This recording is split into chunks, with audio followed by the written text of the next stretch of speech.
What's up, everybody? Welcome to episode 445 of the AM/PM podcast. It's May 1st, 2025, and we've got an awesome episode for you today with Palak Raniwala. She's someone who went from 1.5 million in sales on Amazon to 5 million in sales on Amazon in just 5 months. We talk about how she did that, some strategies, and a lot more in this episode. Enjoy. Welcome to the AM/PM podcast. Welcome to the AM/PM podcast, where we explore opportunities in e-commerce. We dream big and we discover what's working right now. Plus, this is the podcast where money never sleeps, working around the clock in the AM and the PM. Are you ready for today's episode? I said, are you ready? Let's do this. Here's your host, Kevin King. Kevin King.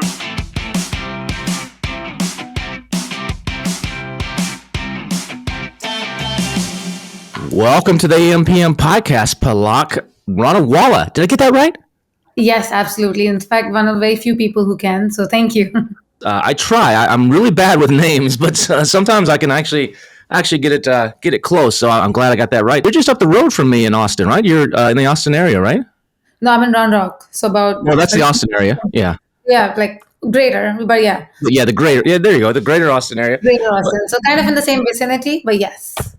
Now, I remember when I first met you, I think you had just moved to this area. You were like, I think you came to the very first Market Masters event, and I remember you messaged me and like, the moving trucks are at my house. My husband's taking care of it, but I'm coming to the event. We just arrived yesterday or something like that. Yeah. But I'm coming to the event. I don't care.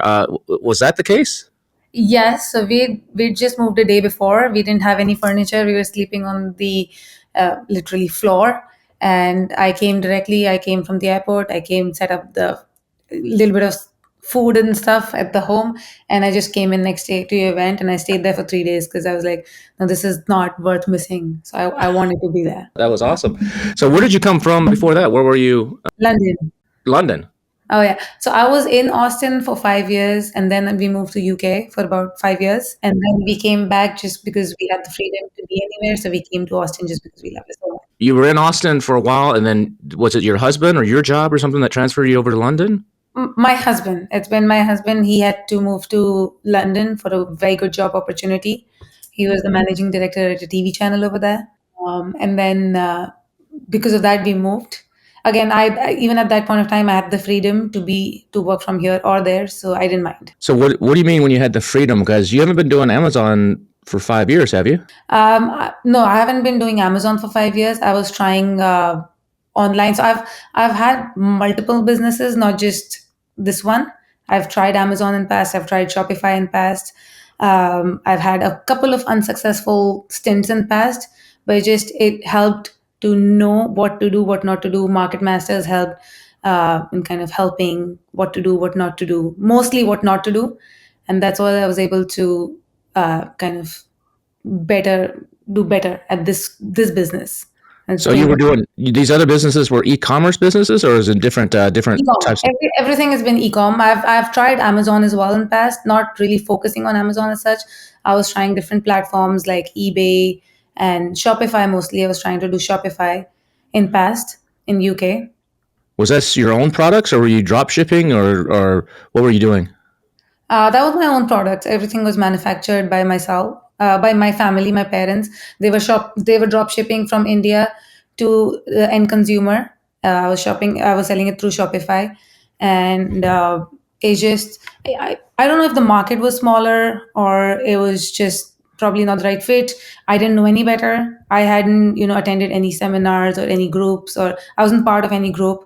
So it was just me and using my little brain to kind of figure this out, which is why any sort of connections and all of this helps, because it just gets you broader and a bigger picture. So how did you first hear about e-commerce? So you're originally from India, right? Yes. And then you came to the States at some point. Was that for school or for? I got married. I got married. You got married, and your husband was from here, or? He was also living here. He was living before me. Like he was living here for 5-6 years before. So yeah, he was here. So I got married and I came to US, and I always wanted to be entrepreneur. That was like my end goal. Did you ever work in any kind of corporate job or anything? Or have you always been an entrepreneur doing stuff all the way back to India? No, no, no. I was not. As soon as I came in, I was setting up my store. I did a retail store in Austin at the Or Lakeline did you? Mall. Oh, Yeah, really? yeah. I had a retail store. In the It was mall? in the mall. Yeah. Okay. Selling what kind of stuff? It was mostly fashion stuff, fashion and home decor. Again, home linen, the kind I'm doing right now. And it Coming was from just, it, stuff made in India primarily. yes, Okay. made in Okay. India. And it was just way too long hours for me. It was just it didn't work that well. Probably not the best location for my kind of stuff. Lakeline Mall.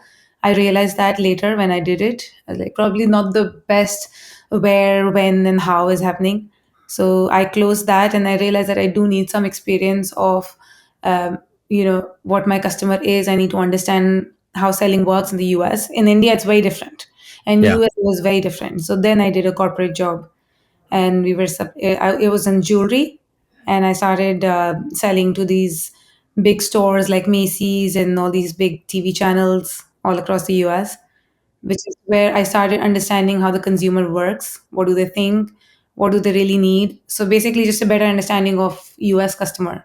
And always bringing stuff from India, or did you branch out on this jewelry to like Turkey and Israel and other places too? India and China. India and China. Yeah, this was this, I was working in a corporate job, so their manufacturing was in India, and they were sourcing from China. They started also doing a little bit of in Bali, but it was mostly concentrated India and China. That was here in Austin because there's a big TV jewelry Yes, store up in Round yes, Rock. yes, Shop LC. I don't know if you know about that. Yeah, yeah, yeah. Okay, that's all right. I know exactly who that is. Yeah, it's a big company. Yes, They do yeah, some. They're kind of like an online HS live shopping basically yeah, it's shopping. Yeah, for so jewelry on cable channels. now they're doing everything under the sun, not just jewelry. But at that point of time, the company that I was part of, that was the sister company of the channel. So we were supplying bulk jewelry to Macy's, QVC, all of these big channels and big stores. I don't know if you know Zales, Yeah. um, all of those. So yeah, we used to have meetings with all of these buyers and kind of understood what they were thinking, what kind of realized the value of storytelling from there. Yeah, that's all. That's exactly what I was going to say because I just learned the lesson the hard way. I always thought diamonds, because they cost so much. You buy a nice diamond engagement ring for when you get engaged, or you buy nice jewelry. My ex-wife used to be into really nice jewelry, and so my engagement ring was like $14,000, and I bought it from this guy called the Iceman. He had a house up in West Austin. I go direct and save from all the markup from the jewelry stores. And I think I got a better deal.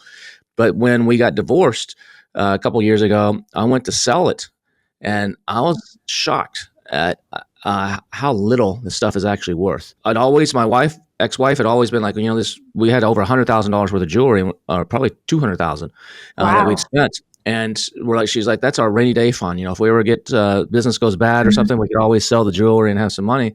And I thought it held its value, but come to find out, it holds very little value unless it's got some sentimental thing or it's a Super Bowl ring or something like that. Mhm. It holds almost no value. And the ring that I looked at all these places, these resale places online, some places locally, and maybe if I would have put it in a consignment shop in Austin and waited a year or 2 years or 3 years, I probably could have got more money. But I just wanted to be done with it. I didn't want the memories. I didn't want to be hanging on to that stuff.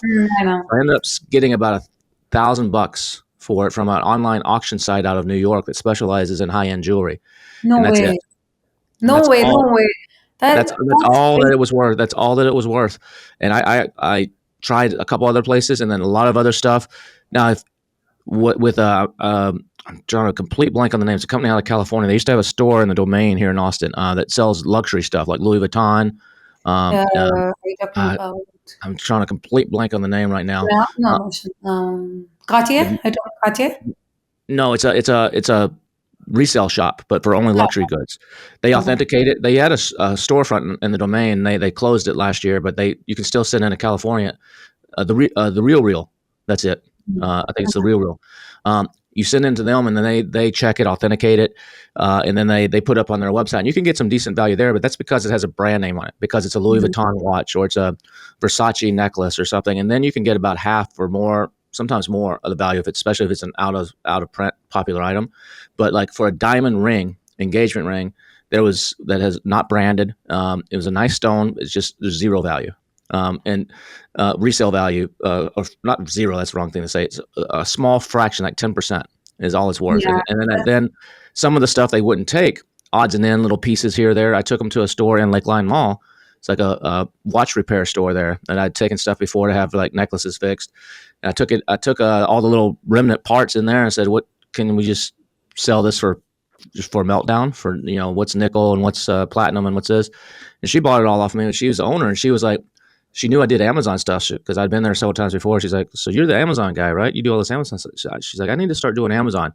I need to take your course, and I need to learn." And so we start talking. I was like, "So how much? You just gave me $900 for these odds and ends pieces, random. It's like one earring, it's missing the other earring, and stuff you couldn't really sell." And I was like, "What are you going to sell this for meltdown?" She said, "I'll probably double my money." And I was like, "Yeah." And I told her the story about this ring, and she's like, "Yep, the markup is ridiculous in these Yeah, places. it's very low right now. It's like, look at why they always have 40, 60% off sales, and they're still making 10, 20x on their investment. Even at that, I'm like, yeah, I learned that the hard way. So if I get married again, she's not getting nice jewelry." No, two things. If you're getting married again, please don't buy retail. Tell me, I'm gonna hook you up with a really good value diamond ring.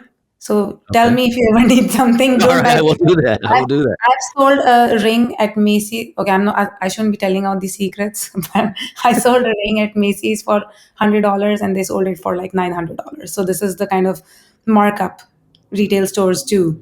So you can Yeah, no. imagine if you're selling that ring at if you're trying to sell that ring at $1,000, the cost is about $100. Well, that's about right because I got $1,000 for the diamond, and I paid 13,000 for it. So that's I mean that's similar, but yeah, it's yeah. I had no idea of the extreme markups, and I thought it held its value, and because it's a precious metal and all this, and I learned my lesson. So Value is only going to be holding in for gold. If you're buying gold and selling gold, that's when it's gonna, just go up. If you're doing diamond, you're probably gonna just, if you're not doing retail and if you're doing closeout, like I buy closeout, which uh-huh. is literally the value of the actual diamond and the gold, and just a little bit of labor. Normally, they don't charge labor for in closeout stuff, so that's when you're gonna make money selling those kind of stuff. Or What's if you're like doing what's like you just said earlier, though, it's the story. And diamonds 100 and something years ago were not popular. Nobody bought diamond engagement rings or bought, that wasn't the thing to do. And De Beers, the big diamond company, is the one that yeah, started. If you look at the history of it, I think in the late 1800s, maybe early 1900s, late 1800s, somewhere around in there, they actually came up with this marketing campaign that made diamonds popular. They weren't popular before, and they added this inherent value to it, where every woman expects a diamond ring for engagement or for marriage or whatever. And diamonds are a girl's best friend, and all these campaigns that they did, and they yeah. actually made diamonds what they are. And so it's the story when you're selling this kind of stuff, and that's what you said that you've really done well with what you learned from doing that corporate gig for a little while. How are you implementing that into what you do now, like on Amazon and stuff? So that's one very important key area for us is been influencer marketing, is that we work with a lot of Amazon affiliates. And the way I've realized, I mean, it's not inauthentic, but we've always kind of reached out to them with our story first, saying that, we are not a corporate and we're a very small company and it's just me. And we're trying to make this into something that can sustain us since we're in the US. So kind of putting our story out there and then connecting with them, because what I've realized is in past that people do connect on a people basis, and a lot of them, even though they've had, normally they would not work on a product basis, product collabs, they normally do, knowing that it's just one person and it's not a corporate. So I've never done a paid collab. I've only done product based collabs, and it's been kind of a journey, because it's very hard to convince anyone to do just a product collab, especially now in a day and age where corporates are ready to shell out so much money to influencers, big When you say influencers. product collab, that means just give them the product in Just give exchange them for the the video. product. Yeah, yeah, No commissions. yeah. No, Well, you said commissions affiliate they'll though. take from Amazon, but like no extra commissions. No, nowadays they're all asking for money paid upfront. So it's like $1,500, $2,000 just to even take the product and put it on their feed. That's like a straight upfront cost. But So you're not paying that. I'm not doing any of that. And I've realized that's mostly because we're kind of trying to connect with them in terms of like a story or just on people to people basis, having more of an emotional connect. So is your jewelry aimed at the Indian market, or is it aimed at anybody and it just happens to be from India, or are you playing up the story? I'm an immigrant that came to America. I'm a small businesswoman. Help me out. You help me grow the company, or what's your angle? What's your avatar that you go after? So jewelry was what I was doing back then. Now I'm doing home linen. Okay. uh, and my story is more of that I'm a mother of two kids, and this is something that I'm juggling while being a mother and I'm being entrepreneur. So it's hard for me, and I've just recently started, so it's hard for me to shell out multiple dollars, like big bucks for advertising on Amazon. So I do need a lot of support from like-minded women to help me out here and to support the kind of product we're doing, because it's niche, it's one off, it's not mass produced. So all my products are handmade. Oh, So really? yeah, so my biggest thing is that I don't want to do a lot of mass products which are made like thousands to thousands together. So there's I can only do smaller quantities, but it's also very niche, it's also very special because each item is different, because it's handmade, each item is different. So we kind of want to um, appreciate uniqueness in each of us by giving them product which is unique to them. So when you're listing, are you doing a handmade on Amazon, or are you doing Yes. regular list? No, regular, but I'm selling handmade product on Amazon, but regular But you'll Amazon. say something like there's in the listing it says something like each product slightly varies, so it's maybe the Yes, same color pattern, but yes, two of the color strings are in a different place because yes, it was handmade, yes, but it's going to look yes. very similar, but not exactly to the T like this. We have that on our listing. We have that on our marketing material in our product, because we don't do any marketing material wherein we'll add barcodes or anything. Just our story, just a photo of us, our family, our um, me and our products. So just kind of trying to give them a more connect, emotional story about us and our brand. So you And said when you started doing this Amazon stuff, it was just you. You weren't part of any communities, or you weren't on any online stuff. nothing You were else. just like you just did you watch a few YouTube videos, or did you just like kind of figure it out on your own, or how did you actually get that initial ball rolling? So it was just me when I started. I actually started in Amazon UK, and that was like super tough. I was back in UK back then. I tried to do Amazon UK and Shopify. Uh, did not I was not part of any community back then. It was just me trying to figure out and trying to just it was mostly like just putting listings out there and seeing what sticks, kind of just let's So you know put anything about keyword research, or you know anything about any not of that really, kind of stuff? just doing some random YouTube videos and just literally just listing whatever I find and putting it out there. No detailed PPC analysis, nothing at all. Then I realized that it didn't. Well, obviously it didn't work. Like I didn't put in any work in there. So like obviously I shouldn't have expected it also to work. Then I pivoted to US, and then I did a course. I thought it's better to do kind of a course and learn the basics first, getting into Amazon, or probably anything. If you're getting into Shopify, Amazon, whatever it is, it's better to learn the basics. So I did a basic Amazon course. And then from there, it helped me because I also started building contacts. I started going to, even when I probably didn't even make so much money, I started going to events. Have you been to a few in the States besides Market Masters, or have you been to No, any other? nothing yet. I haven't been to any other. I don't think I do want to as well, because I feel You're like I've got a spoiled. good community. You're spoiled now. Yeah, I've got a good community here. I know people, like really good, helpful people, because whenever I have issues, and I know I can message so many people in the community and just be like, I can count on them to help me out or just even guide me. Like even for Shopify, when I messaged you that I needed some help, you just right out of the bat just message me with names and help me out with contacts. So just stuff like that. I don't think I need more kind of like a more community as of now. I think I'm quite content with the Well, I people think that. you did it the right way because the thing is with conferences, and Danny, the one that you went to, Seller Sessions, he's making a change this year and doing it differently. And you're starting to see a few more people do this, kind of like the Market Masters format. They can't copy that because it's going to be pretty hard for them to replicate that. But Mhm. you're going to see, I think you're going to see more people trying to do that because it's so powerful. Because you go to most conferences, and the networking can be great, and that's where I get most of the value. It's going to dinner with people and sitting next to someone and talking shop, and they might say some sort of cool tip or hack or technique that they're doing. I'm like, oh wow, that was better than anything I heard on the stage today. But you're listening to presentations, and those are people are talking at you from stage, and you listen to those, and you might sit there for all day and listen to 7 or 8 presentations, and maybe 2 of them are stuff that you can use, and the others are like, yeah, that sounds cool, but that's not really where I'm at right now. Versus you come to Market Masters, like what you did, and everything is about you. We're talking to you, not at you. And so what you've answered some questions beforehand. Most of the people, the experts, are curated to help you. 7 or 8 experts that are curated based on what problems you're having. So if you're like, I need to blow up my TikTok, you're going to have a TikTok expert on there. If you're like, I want to sell my business, I'm going to have someone that helps people sell businesses. And the way that works is they're asking you specific questions. Just for the audience that hasn't been to one, they're asking you specific questions for about an hour. No solutions, just questions. And just grilling you. And some of those are uncomfortable questions. And if you don't answer them properly, you're not going to get the help that you might need. And a lot of times that opens up blind spots that you didn't even realize you had in your business. You thought you were trucking along doing well, and you're like, actually, you got this problem over here that you didn't even realize. And then the next hour and a half is all solutions.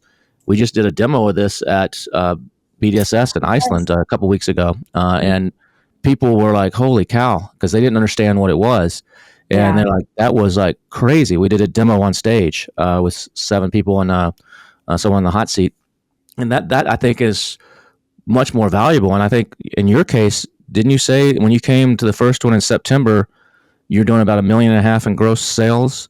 And Yes. then you came, you sat in the hot, you paid the money to sit in the hot seat. It's not cheap. This is an investment, and that scares a lot of people. They're like, I can't, Yes. I can't pay that kind of money. That's like crazy. But the value that you get, if you just take yours as an example, you were doing about 1.5 million. You came in there, you opened yourself up, you got grilled by 7 experts, and then they made a bunch of suggestions.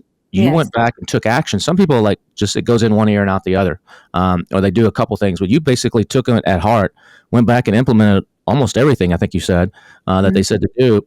And now, 5 months later, we did a second Market Masters in February of this year.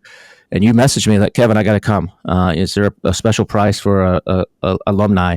I'm like, yeah, Yeah, come on. I wanted to be be there, You can irrespective if come on. I'm not part of the Market Masters, sit down, hot seat or not. But I was like, yeah, I want to be there. Yeah, so you came back as what I call an audience member. So you're not in the hot seat, but you get to watch other ones and you get to network with the people. And through that, at the end of it, I sat in a hot seat. Me and Mark sat in a hot seat, and we said, "What can we do better to market this?" And someone said, "You need a case study. You need to show." And it's like, I don't know. I don't really like case studies so much, but you need a case study to show what an impact this made. And then later that night, I'm having a cigar with Norm, and Norm's like, did you hear what Palak's doing?" I was like, no, what? She said, well, she was doing 1.5 million, and I just did an interview with her on the camera, and now she's doing 5 million. I'm like, what? In 5 months, on you basically more than tripled your your revenue you, and I was like, okay, where are you at? I tracked you down. I'm like, all right, we gotta show this. And I asked you what I remember when I called you. I said, is this legit? Or did you get featured on Oprah, or did some video go viral somewhere? And you're like, no, I just did what the panel said to do.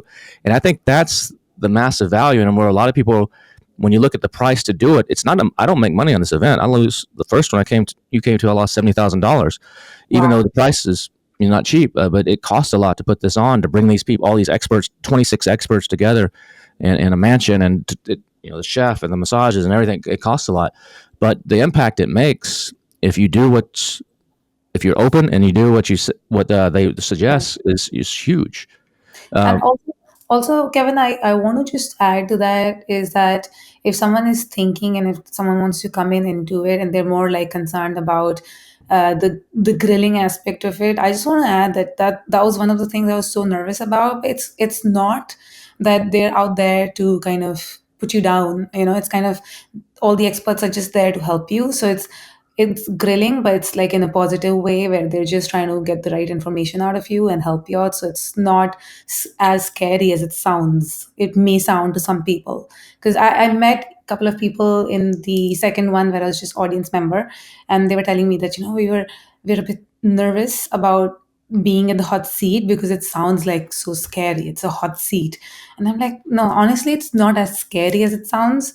It's it's like more of conversational, getting to know you, getting to know your business. So obviously that's the only way you can get good advice and good information without asking you all of those tough questions. There's no way they can help you out. And you said the value too is not only from sitting in that chair for 2.5 hours, but you got to spend the rest of the weekend interacting with these people. And like someone said something in your session, you're like, you corner them at lunch or say, "Hey, can I talk to you a little bit more about this?" And the people were so helpful. Like, yeah, let's sit down and chat. That's the value too. And it's not just maybe there's someone there because there's the one you did. There's 26 experts, I think, and there's only 7, I think, maybe 8 on your panel. But that means Yeah. there's 18 other ones there that were not on your panel, and they might know something too. And you're able to go and meet them and pick their brain in a comfortable, safe environment. And it's just that event went so well. The first one went so well.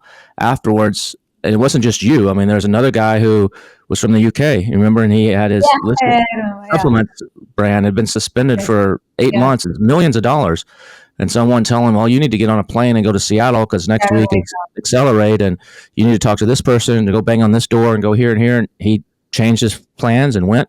And I remember he put a video into the WhatsApp group. He was crying, and Yeah. he's like, "I'm here in Seattle. I just want to say thanks to everybody.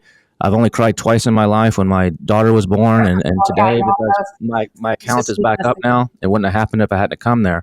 So that's the impact, and that's why I do these. So the next Market Masters is in November of this year, and we'll be announcing where. It might be in Austin, it might be in another city. We're announcing. It'll be in the U.S., but we're announcing where that's going to be soon. But Ooh, and I'm we're gonna cutting come. it from 12 people in the hot seat to 9. So it's Oh, even less. Oh, yeah, going to be less hot seats yeah, and a little bit longer and changing it up a little bit. But then when we came back and we did the second one that you came to as an audience member, people said that were at both said that one was even better than the first. hmm. So we have our challenges ahead of us, but it's a tough world out there. And I mean, yeah, I know you haven't been selling on Amazon, but for what 5-6 years or something like that, or less. But I've been doing it since 2001, doing the FBA model for 10 years, and it's changed a lot, and it's a real business now. And there's a lot of just the tariff stuff that people are dealing with right now. Just all the competition, it's a tough business, and every margins are getting squeezed from everywhere, and the only ones making money are Amazon shareholders right I now. know, but even if someone wants to jump in Amazon and even wants to start now or has started, I think now the mindset is shifting more towards that people are focusing on building brand even on Amazon and not just Exactly. products. I think initially it was a lot about like putting a product in and just making that product go viral, and that's the end of it. You make that money and you sell your business and that's it. But now it's more about building that entire brand holistically, having a story in place, giving value to the end customer, and not just selling one single product or two products. So I think that's where I feel that normally going forward, that shift is going to happen more extensively. That even Amazon will start wanting people to kind of add more value and story and product and variety in terms of, because for us, I think our biggest boost of sales also comes in when we launch new products. Like, we can't just focus on one single or two single products. We have about 19 SKUs, and we have to keep launching new stuff, new innovative stuff to be able to get incremental sales, which is one of the things that has kind of differentiated us, that we don't just stick with one SKU or two SKU or three SKU. I know inventory management is a bit tough, but then there are good tools to do that. But it's just that's the way to do incremental, to get incremental sales right now, because you're building your brand, you're building your portfolio, and you're getting in new and interesting stuff on there. And then obviously you connect with all the affiliates that you work with and hit them up with product. And that's how we've been focusing on our launch strategy going since last 5 months now. How do you just choose a new product? You got 19. How do you choose a new one? Is it a supplement that complements something you have? Is it feedback from your customers? Do you use tools to look for opportunities? How are you deciding what the is it your parents back in India saying, hey, we can make we just got this cool seamstress that can make this kind of cool stuff? How do you decide what to do? So a lot of it comes from our customers as well, because sometimes our customers are looking for matching products. So because it's a typical home linen kind of product, so they'll ask us that, oh, could you also make something like this? It'll go well in my home with the product that you already have, and from there, that idea clicks. Oh, why not? Yes, let's try that. We'll make for you as well, and then we'll also send it to Amazon. So sometimes it's sometimes also looking around, keeping my eyes open. I like creating new stuff. I love creating new and innovative stuff. So just kind of looking around and seeing, oh, this sells well, and also just selling what category sells the best on Amazon. So I'll kind of look at the categories.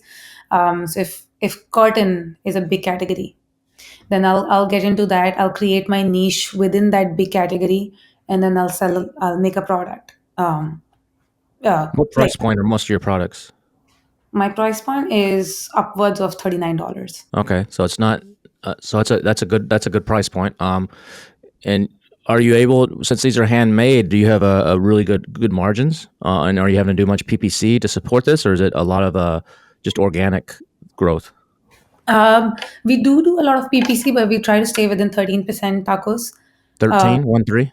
Yeah, Okay. yeah, yeah. So because we do have a decent amount of margin selling our products, so that's 13%. But we're still mostly focusing on affiliate marketing and organic. Because of that, we get a lot of flywheel organic traffic that Amazon pushes towards us, because we are getting a lot of outside traffic for Amazon. So when this growth, where you went from on pace to do 1.5 million, and then 5 months later you're on pace to do 5 million, that's a big inventory. That means you're having to buy more, get more stuff shipped in, and pay more. Yeah. How did you have that? Were you able to do that from cash flow, or did you work out terms with your parents or whoever was supplying you, or did you have to go out and get one of these Amazon type of loans, or how did you handle that massive growth, sudden growth?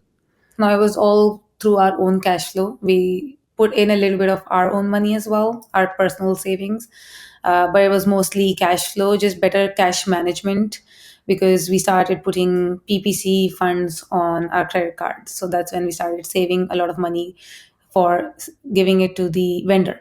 We also had like 2 months of pay period that I set up with my parents, that if I'll pay after 2 months. So we had that wiggle room in terms of paying them money, and also putting a lot of uh, PPC cost on our cards, which is Mm-hmm. where we got like a really good wiggle room for managing our cash, and which is why mostly it's been through our own cash. We've not taken any loan, we've not taken any money up from outside any of these lenders or etc. We are now trying to Yep. get a line of credit with our bank, just because we'd rather get it when we're in positive cash flow, because Right. if when we so that we can use it when we do need it.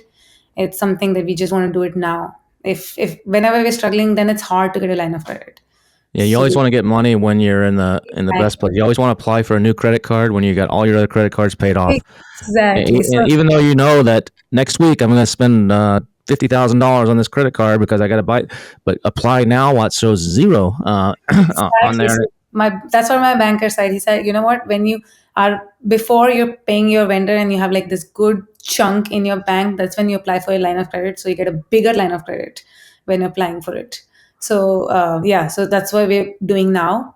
We're in the process, even though we don't need it, we're just going to apply for it. So that's one thing I would suggest anyone who does not need it right now, get it. Josh Hadley just did a presentation or a smart showdown presentation at BDSS about using Plastique and Melio to pay your suppliers by credit card, and then he showed a way to actually get basically up to 180-day terms without paying any interest, like by timing the exact payment dates and timing the exact statement dates and all this kind of stuff to actually really get really creative with extending your cash flow cycles and not having to pay a lot of interest on it. It was pretty cool.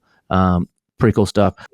all of that, I know for me, it's one of the boring things to look into the finances and to do all of that. But yeah, it's necessary. Do you use a 3PL or does everything come to your garage or what do you, how do you, All in Amazon warehouse right now. so But you for our ship ship straight to directly Amazon?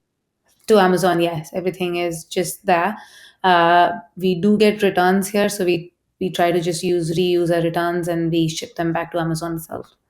So we're not wasting any, like literally any inventory now. So this is mostly like table setting type of stuff or stuff for Yes, like around the yes, house yeah, or, all okay. home, like all like cushions and tablecloths, etc. That kind of stuff. Home linen. Okay. All right. So it's like if it might be if it's a cushion, it's just a case. It's not they got to go down Yeah. to the Oh, no, fabric store or go down to Hobby Lobby or whatever and buy the insert to put inside it, for example. yeah, but So a lot of your stuff ships flat and it doesn't take a lot of space. yes, but I was talking about adding incremental products. So that's what we're going to launch now. Just because we've been doing cases till now, we are going to launch an insert just because people buy a lot of inserts when they're buying cushion covers.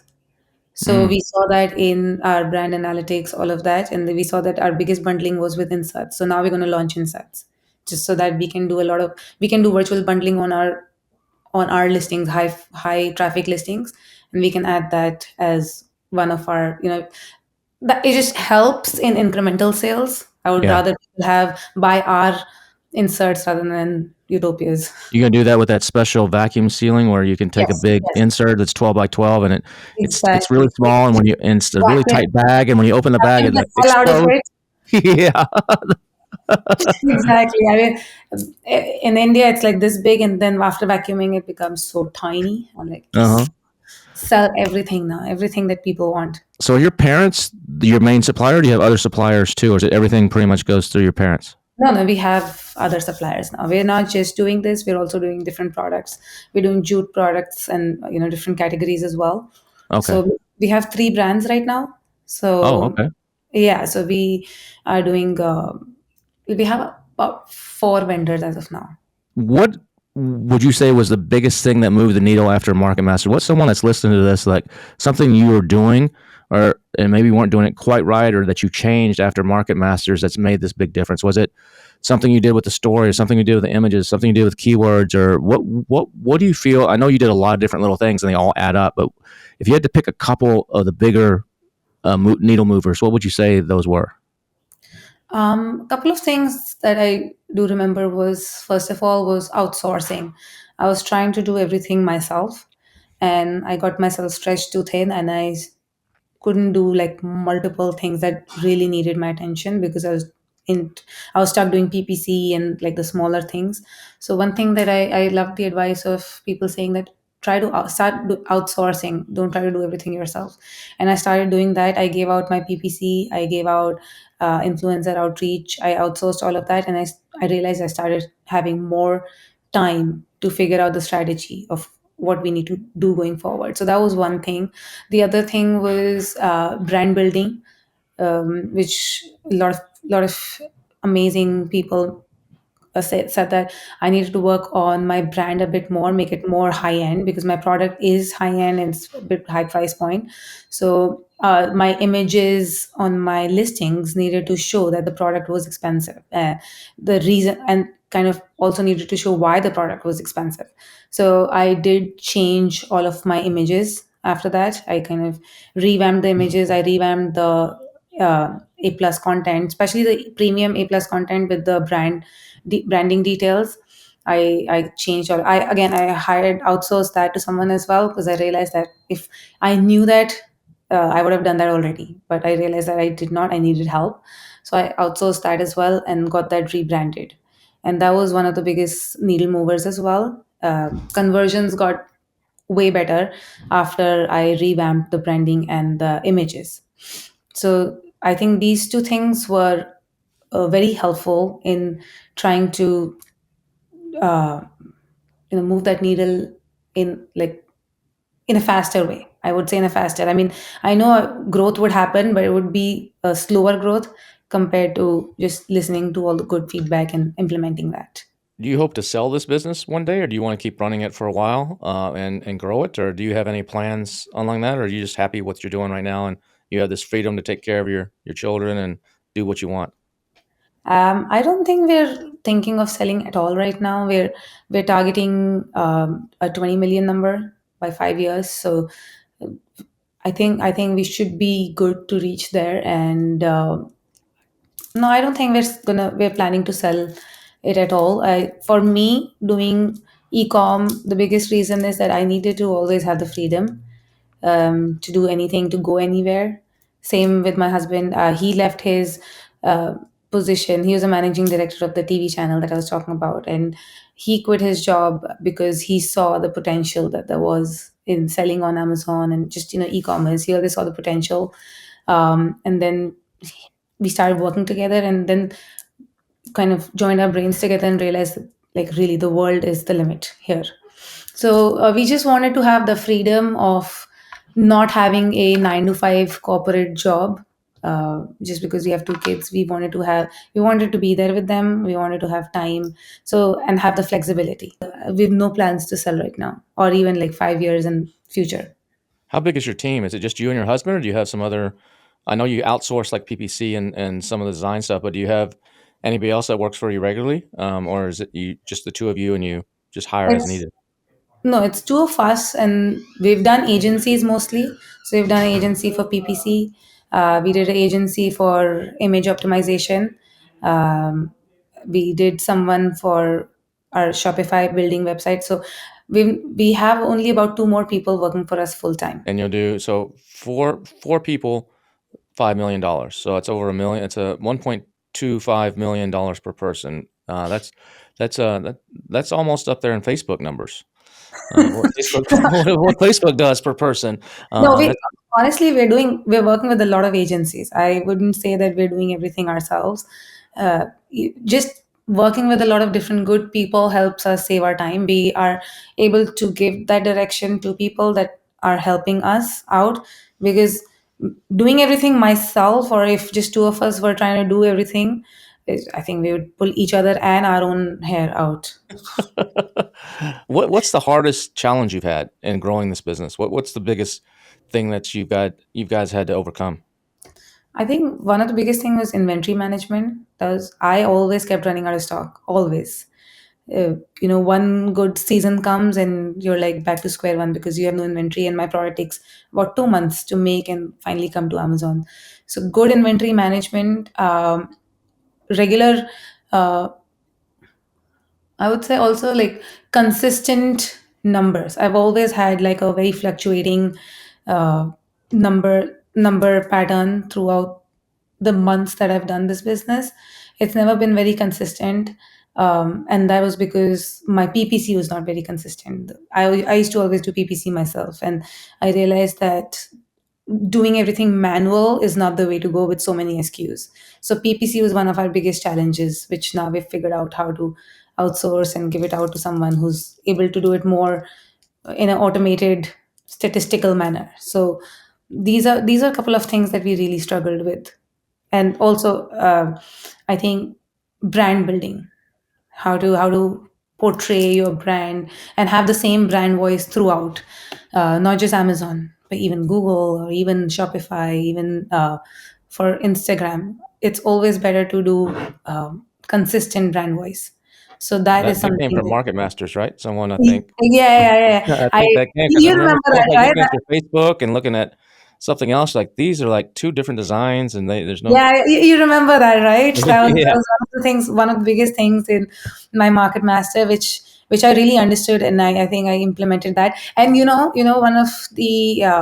of my coaches did compliment me recently on my Instagram. She was like, Mary reached out, and I really appreciated that. She reached out and she told me that it's looking nice now, and I'm like, that's yay! awesome. Yeah, Mary's big on the branding stuff. Yeah, I know, I know. she's a really So. sweet lady. Oh, It's really she's cool. amazing. I've got so much help from her. That's the biggest thing, that you get so many help, so much help, so many good contacts with references from people that you know. So that really helped. That was good. So what's next? What's how many products you plan to launch the rest of this year? Yeah, so we're planning to do one product in each brand each month. So it's gonna be Oh, that's busy. um, I know, I know. That's busy. It's, it is busy, but Again, that's how we've seen consistent growth, because I feel that our product, just because my TAM is not so big, it's such a niche product, I do hit a ceiling with each of my listings after a point. There's only so much I can do with. It's not a very generic uh, product which is like a $20 price point. It's not that. So there is going to be some sort of ceiling for my product, so I have to add incremental listings. um, Do you see them and die off? Do some of the older products die off, or are they maintaining? not die off, but they do reach a plateau. Okay, yeah, they can't. It's hard to grow them any further Yeah, on right. Amazon, I have unless you go to Amazon UK or Europe or Canada or something like that. not really. We're really focusing on single thing, right? Not single thing. We're focusing on two things only: Amazon US and Shopify. Only US market. I've realized in past trying to do a lot of different things is that you lose your focus, because it's just we're a very small team, and as much as we try to do different things, it's very hard for us to diversify and focus on different things and still try to be good at one thing. And I think Amazon has so much potential for us. We have not even scratched the surface. So there's so much potential out there on Amazon. It's just that you have to keep at it, stick to it. I've tried doing it for now so many years. It's just you have to keep at it and stick at it, just not lose hope. Do you see seasonality in what you do? You said you had some ups and Yes. downs. Is it Yes. maybe when people move in the summer, they want to buy new stuff for the house, or maybe holidays or entertaining people? So Do you see that kind of seasonality, or is it different than that? yes, for us, spring is bigger. Spring and summer is actually bigger than the Thanksgiving season. Actually, That's probably because people are That's when a lot of people a move. lot of events. There's a lot A lot of of events. weddings, a lot of events. So there's a lot of weddings. There are a lot of Oh, that's events true. that people want to buy products for. So we do get a lot of. The reason our AOV gets good is because we get multiples in one order. We've got multiple items going in one order. Like, someone will get like six tablecloth for that matter, because they have an event. So there are a lot of weddings in summers. There are a lot of corporate events in summers. So that's when we see a huge jump in Easter. We'll see a huge jump in Valentine's. We'll see a jump in Mother's Day. We'll see a jump in these kind of events when people are doing a lot of specific events as such. And then based on that, we'll see jumps in colors as well. Like Valentine's, we'll see a jump in pinks and reds. And Easter, we'll see a jump in greens. For Mother's Day as well, it's going to be summers is going to be mostly greens and blues. So we do a lot of color analysis as well to see what color is going to really work for which season. Well, since people are buying multiples, do you have business pricing too? Are you set up in the Amazon business, or are you Yeah, just set up yeah, on the? yeah. We always do business pricing because we do get a lot of multiples in business as business orders. Yeah. So that's cool. So it sounds like things are going really well for you. Knock on wood. Knock I, on wood. knock on wood. I'm Indian. I believe in all of that. There you go. And speaking of Indian, you said the next Market Masters. You said you're coming. That's what you just said a minute ago. I, I, But I you would love. said that we have to do something at Market Masters. You said that Yes. you told Norm that we do a party one night, and the first one we did a casino party because the mansion had like a nice casino area with tables and Yeah. everything. The second one we did like more like kids games with pop Yeah. balloons The game. Oh my was God. The just excitement was through the roof. Everyone screaming it, at the top of their voice. it was crazy. It was fun with gambling real money for the little. We had a little just for those listening. We had those little Roomba robots, and we put Yeah, I know. It's knives on the top of it, and then everybody writing bought a them. balloon for $20 US. $20. You got a balloon, you blow it up and write your name on it and drop it in this dog pen. We had a big, huge dog pen, and then we turn the Roomba on. And it would just randomly go around this pen, popping balloons. And the last balloon standing got the entire pot of money, which sometimes was like $300 or $400. I know. There's a lot of opportunity to earn money. Yeah, there was a lot of opportunity to get some money. But you said the next one we have to do something. I forgot what that was. What was that you said? It was something like go like this and go like this and like.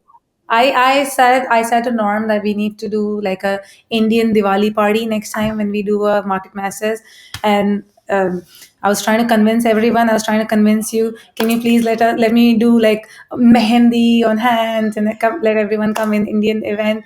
And I was trying. I taught Norm some Indian steps as well. Like the whole Indian steps as well. He tried. The only thing I can say is he tried.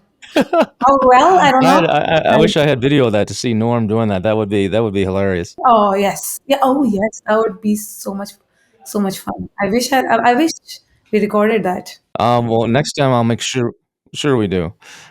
Yeah, it depends on you, Kevin. Just I'm Yeah, there. we'll have to see. Well, I'll have to see. I'll talk to Mark and say, look, we gotta do this Indian and Bollywood party. So make it really fun because those I've been to India a couple times and I've I watched a lot of Bollywood movies in the past and I always like those musicals and stuff and I always like that Bollywood dance and so Exactly. it's actually really cool. It's gonna be fun. Mark looked at me like I was crazy. He's like, I don't know what she's talking about. But I will try to convince you till the end of my breath. I will till November comes in. I will try to convince you guys.